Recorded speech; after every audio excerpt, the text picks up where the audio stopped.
Mortuary में खड़े हैं और 8 बजे का समय है। अभी हमारे पास में सूचना आई है कि बाईटू के पास में, वाटाडू के पास में एक सुबह करीबन 9 बजे के आसपास ऐसा बताया जा रहा है कि एक टंकी का काम चल रहा था, रंगाई या पुताई का। उसी दौरान एक हादसा हो गया। उसमें एक शख्स की मौत हो गई। जो प्रथम दृष्टया जो लोगों ने हमें बताया उसमें ये साफ तौर पर बताया कि जो हादसा हुआ है वो कंपनी की लापरवाही की वजह से हुआ है, क्योंकि वह जो उपकरण थे वो होने चाहिए थे वो नहीं थे। जानते हैं पूरा मामला, बताइए क्या हुआ था पूरा मामला। और राम सनोप भारू राम गाँव जाटी भांडू के साईं गोत्र के जाट हैं, शेरगढ़ तहसील में रहने वाले हैं। वो इनके यहाँ काम कर रहे थे, श्री हरि प्रोडक्ट कंपनी है। तो उसमें जो भी बली बांस लगे सड़े गले के कारण वो बांस टूटने से पूरी हाइट से गिर गया। 60 फुट जो भी है कलर करा था। सुबह 9:15 बजे की घटना है। अभी तक कोई आया नहीं, तक लेके पड़े हैं। और सुबह से फोन कर दिया कंपनी वालों को, हमारे हम ऑफिस में गए 4-6 घंटे पहले, 4 घंटे वहाँ पे रुके। तो अंदर से ताला लगा हुआ है, अंदर आदमी बोल रहे हैं कोई ताला खोला नहीं। और न तो इनको पैसे दिए, न इलाज के लिए कोई आया, न फोन किया, न पीएसडी डिपार्टमेंट में कोई आया।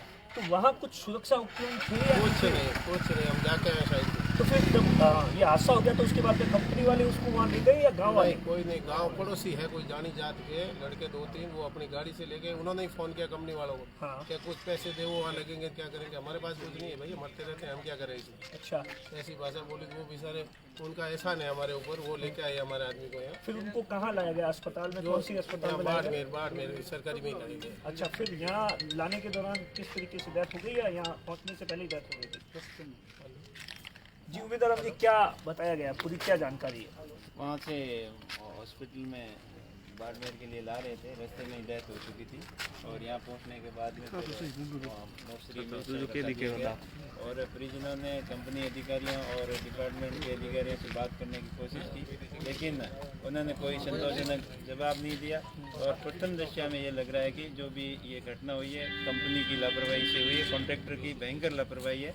जो काम सेफ्टी से करना चाहिए था, प्रॉपर इसका फोल्डिंग और सेफ्टी नॉर्म्स के अनुसार बिल्कुल काम नहीं हो रहा था। 2-3 साल पहले जो काम चल रहा था, प्रतिभा कंपनी यहाँ काम कर रही थी, उसका काम बंद हो गया था। और 2-3 साल के बाद में अभी जो काम शुरू हुआ है तो उसमें कुछ तो सड़ी गली बलियाँ थी और कुछ नई जो बलियाँ लगाई थी, तो बांस की बलियाँ होने की वजह से वो टूट गई।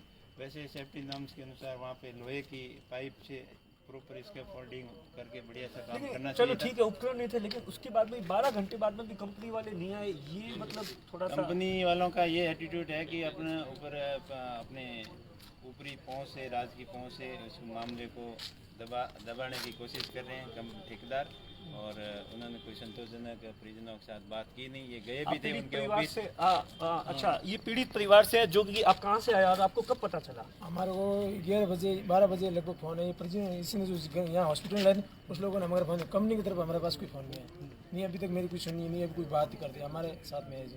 अच्छा, घर में कमाने वाला और कौन था? क्या ये घर में कमाने वाला अकेले एक बेटा था, 2 छोटे भाई है इसे। हाँ, बच्चे छोटे, इसके 2 छोटे बच्चे हैं। हाँ, तो अगर जी वहाँ से कंपनी वाले समय पर आए थे तो हो सकता है बच भी जाता। अगर कंपनी की जिम्मेदारी काम ढंग से काम होता तो इसकी जान शायद बच सकती। अब आप लोगों की क्या मांग है, किस तरीके से कंपनी परिवार को मुआवजा मिलना चाहिए और लापरवाही जो कंपनी की रही उनके खिलाफ कार्रवाई होनी चाहिए? कंपनी जो इसकी लापरवाही इसके खिलाफ, कंपनी के खिलाफ कार्रवाई होनी चाहिए।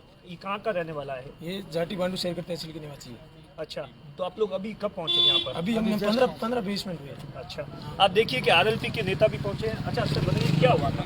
सर मेरे पास सुबह 10 बजे करीब फोन आया था।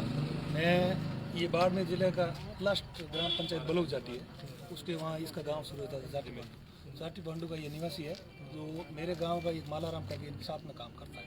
तो मालाराम मेरे को फ़ोन किया कि मेरे साथ मेरा मासी का लड़का है, वो हीरा राम भारमद राम, वो सुबह टंकी में गिरने से उसकी मौत हो गई। तो मैंने हाथों हाथ इनके भाई है सरपंच, ये मतलब है ना, उनको मैंने फ़ोन किया। फ़ोन करके मैंने कहा कि हादसा हो गया, तो वो तो 2-3 अभी गया और जाने के बाद मैंने क्या ये जो ये SR जो हाइट में 200 मीटर का हाइट में जो टंकियाँ बनती ना, इस पर मजदूरी के लिए रंग रोगन का काम करता है। रंग रोगन जो हाइट में जो ये विभाग है या ठेकेदार है कंस्ट्रक्शन कंपनी, उनकी जिम्मेदारी बनती है जो उस उपकरण लगाना या सेफ्टी रखना, ये जो भी संसाधन है इनको अवेलेबल कराना। तो मैंने इधर उधर पता किया तो कभी ऑन स्पॉट खत्म हो गया, तो ले जाने वाला कोई नहीं था। उसके पास में टंकी जो बन रही है ना, उसके पास में कोई पड़ोसी था। मतलब गांव वालों ने मदद की। गांव वालों ने मदद करके यहाँ हॉस्पिटल पहुंचा, जितने में उनको डॉक्टर ने मृत घोषित कर दिया। मृत घोषित करने के बाद में यहाँ 10 बजे मुर्दा घर में रख दिया। उसके बाद में, क्योंकि ये जो परिवार वाले हैं यहाँ से करीब 150 किलोमीटर पड़ते हैं, जोधपुर के रहने वाले हैं, जोधपुर रहने वाले गरीब परिवार हैं, वो आने में एकदम उनके पास संसाधन भी नहीं है। फिर हमने और उनके जो भाई है, रिश्तेदार हैं, उनके सरपंच है, वो हम मिलके गाड़ी लेके यहाँ अभी पहुँचे हैं। तो मतलब 12 घंटे होने को है, न तो कोई ये PhD विभाग की तरफ से अधिकारी कर्मचारी, न तो कोई सुन भी है, न जो जिसका टेंडर है, जो भी है कंपनी है, श्री कंस्ट्रक्शन कंपनी, न इन्होंने कोई भी। परिवार की क्या स्थिति है? परिवार एक बहुत गरीब स्थिति। आप ये मान सकते हो कि 200 मीटर हाइट, 100 मीटर हाइट में जो बंदा काम करेगा वो गरीब होता है, वही करेगा, ठीक है ना। उनके छोटे छोटे बच्चे, एक तो 7-8 साल का बच्चा है, एक 5-6 साल का छोटा बच्चा है। अभी इनकी उम्र क्या है? 36 साल उम्र है। मेरे हिसाब से इसकी जैसा कोई गरीब स्थिति मेरे नज़दीक में नहीं है। और ये हाल है, कोई पूछने वाला, ना तो कोई प्रशासन भनक ले रहा, ना हमारे को कोई यहाँ कोई कंपनी वाला, कोई विभाग वाले, कोई नहीं आ रहे। हम बैठे हैं यहाँ पे। क्या मांग है आप? हमारी मांग ये है कि छोटे छोटे बच्चों का पालन पोषण सरकार की तरफ से जो भी, अगर कोई ये इनकी लापरवाही, प्रशासन की लापरवाही से अगर ये हादसा हुआ है, तो इनको छोटे बच्चों के पालन पोषण के लिए जो भी सरकार की योजना, की पेंशन योजना है, या इनको मुआवजा, उचित मुआवजा दिलाएं। जब तक अगर उचित मुआवजा है, जो हमारी जो मांगे हैं, नहीं मानेंगे, तब तक ये हम बॉडी नहीं उतारेंगे। मतलब आप देखिए उदाराम जी, सबसे बड़ी बात है कि 12 घंटे हो गए, न तो कोई कर्मचारी कंपनी का आया और न ही कोई अधिकारी आया। ये अपने आप में कितना, मतलब गरीब परिवार है, जोधपुर का रहने वाला, इसका मतलब कोई आएगा भी नहीं। देखिए, अब जो वर्तमान हालत है और मानवता तो मर ही चुकी है।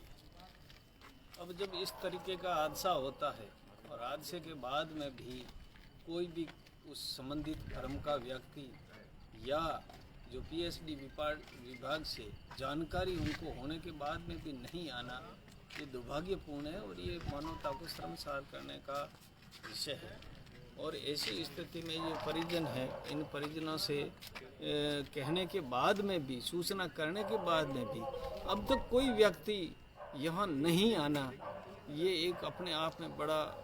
अब क्या मांग है आपकी, किस तरीके से परिवार को न्याय दिलाने के लिए? देखो, परिवार जो शेरगढ़ के जाटी भांडू के निवासी हैं, ये लड़का था, उसके अभी भाई साहब और वहाँ के जनप्रतिनिधि सरपंच साहब, वो भी उनके गोत्र भाई है। तो ये लोग आए हैं, हम लोग अब इनसे चर्चा करेंगे। अब रात हो गई है, तो सुबह हम सारे लोग मिल कर के इस परिवार की जो दयनीय स्थिति है, इनके 2 छोटे बच्चे हैं और 2 इसके भाई है मृतक के, वो भी इससे छोटी उम्र में तो कमाने वाला एक मात्र व्यक्ति था और ऐसा चल बसा है।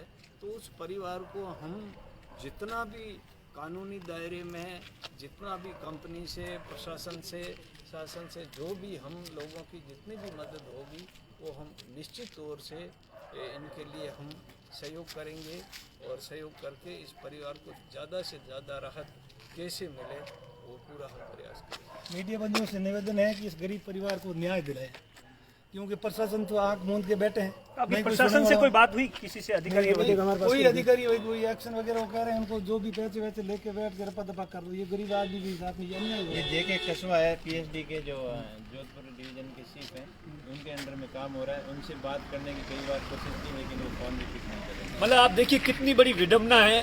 12 घंटे बीत गए हैं, लेकिन न तो कोई अधिकारी आया, न ही कोई कंपनी के आए। सबसे बड़ा सवाल है कि न तो वहाँ सुरक्षा उपकरण थे, और उससे भी बड़ा सवाल है 12 घंटे बीत जाने के बाद में भी इस गरीब की सुध लेने कोई क्यों नहीं आया। अब देखने वाली बात होगी कि इस परिवार को कब न्याय मिलता है, कब प्रशासन और सरकार की आंखें खुलती है और कंपनी के खिलाफ कार्रवाई होती है और परिवार को मुआवजा मिलता है।